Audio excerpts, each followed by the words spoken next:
Welcome to yo-yo TV. అతిశయోక్తి అనిపించినా ఇప్పుడు ఇదే అంశంపై రాజకీయ వర్గాల్లో జోరుగా చర్చ జరుగుతోంది.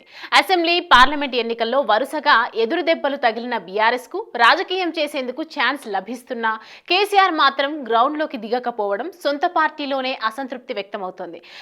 మాట్లాడితే రైతుల గురించి మాట్లాడే కేసీఆర్ ఇటీవల వర్షాలతో రైతాంగానికి తీవ్ర నష్టం వాటిల్లినా ఫామ్ హౌస్ వీడటం లేదు. సర్కారును రైతులకు అండగా ఉండాలని బయటకొచ్చి కనీసం ఒక ప్రకటన కూడా విడుదల చేయకపోవడం పట్ల పార్టీ శ్రేణులు నివ్వెరపోతున్నాయి. వరదలతో తెలంగాణ అతలాకుతలం అవుతుంటే కేసీఆర్ ఎక్కడ, కేటీఆర్ అమెరికాలో జల్సాలు చేస్తారా అంటూ ఇప్పటికే కాంగ్రెస్ కేసీఆర్ ఫ్యామిలీపై విమర్శల దాడి కొనసాగిస్తోంది.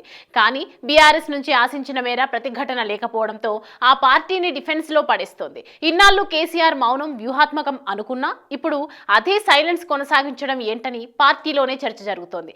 కాంగ్రెస్ ను కార్నర్ చేసేందుకు అవకాశం కళ్ల ముందు కనిపిస్తున్నా కేసీఆర్ మాత్రం స్లో అండ్ స్టడీ వ్యూహంతో పార్టీ మరింత నష్టపోవడం తప్ప ప్రయోజనం లేదని రాజకీయ పరిశీలకులు అభిప్రాయపడుతున్నారు. క్యాడర్ అభిలాషిస్తోంది, నేతలు గట్టిగా కోరుకుంటున్నారు, కొన్ని చోట్ల రైతులు ఎదురు చూస్తున్నారు. అయినా కేసీఆర్ మాత్రం ప్రజాక్షేత్రంలోకి వచ్చేందుకు ఇంకా సంకోచించడం ఏంటో కేసీఆర్కే తెలియాలి.